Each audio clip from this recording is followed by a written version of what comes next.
Vivaldi and the Invisible Orchestra by Costanza.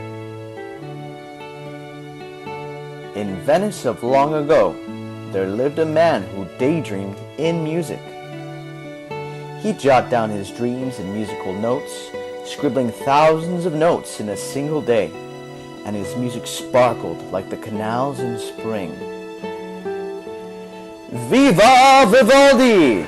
The audience cheered as the maestro took his bows. His musicians, each one an orphan girl, bowed too. Behind the curtain, dark as night, they were known as Vivaldi's Invisible Orchestra. One orphan curtsied, twirled around, and bowed again. Although she didn't play an instrument, her name was Candida, and, like Vivaldi, she was a bit of a daydreamer.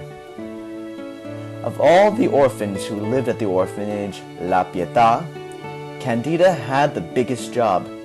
She prepared the sheet music for Vivaldi's Invisible Orchestra. Every morning, a new piece of music awaited her in Vivaldi's study. On one particular day, Candida read the title La Notte as she carried the music up to her room. A concerto about the night. Why, there must be moonlight in it, she thought. Her quill lightly touched the blank paper, and a tiny note appeared, an exact copy of the concerto's first bass note.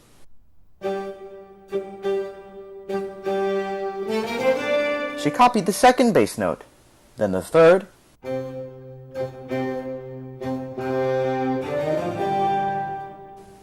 then another, and another.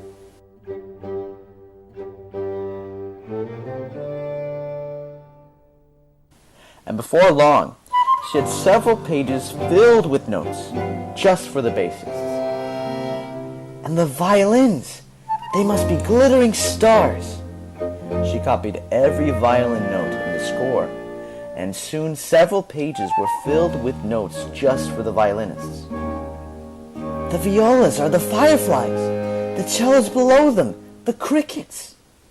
When all the notes were copied and the last drop of ink had dried, she proudly delivered La Notte to the Invisible Orchestra. First the basses. Here is your moonlight. Then the violinists. And here are your stars. Next, the violas. For you, fireflies. Finally, the cellists. And you, lovely crickets. The Invisible Orchestra never paid Candida much attention. It was as if she were invisible to them. But when they rehearsed from the very notes she copied, what joy it was to hear Vivaldi's daydreams come true. One brisk morning, while copying notes for a new musical piece, she thought about the title, L'Inverno. A concerto about winter. Candida pondered, rubbing her hands. Why, there must be the north wind in it. She was copying notes in steady rhythm when a sudden blast of frigid air rattled at the window. And the violins, they sound like frozen raindrops. She imagined herself skating on the frozen canals. My teeth chatter with the frozen cold, she said. When she passed under a bridge, it was spring on the other side. The wind's icy breath blew open the window, awakening Candida from her daydream and scattering the music all over the room. She quickly gathered L'Inverno from the floor and hurried downstairs to deliver it to the orchestra. Between the pages of their music, the musicians discovered little lines of poetry written next to the notes. Birds sing joyfully at the appearance of spring? Asked the violinist. Ha! Thunder shakes the heavens? Giggled the violist. Ha! My teeth chatter at the frightful cold. Laughed the bassist.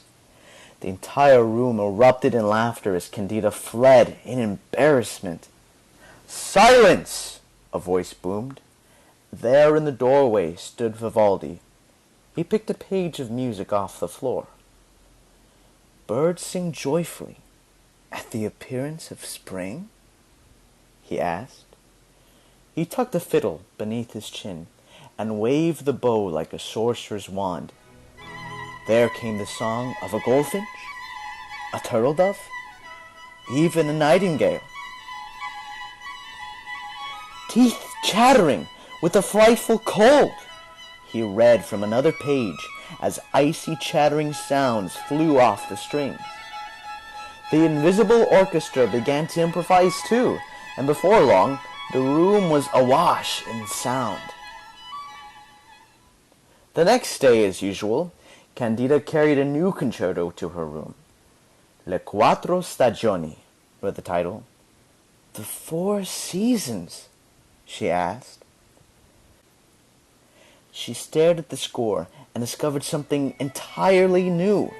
Little lines of poetry alongside the notes, striking a remarkable resemblance to her poetry.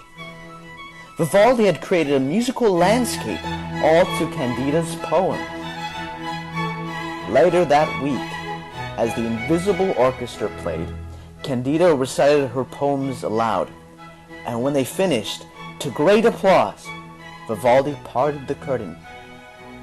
Candida stepped out and took her bow.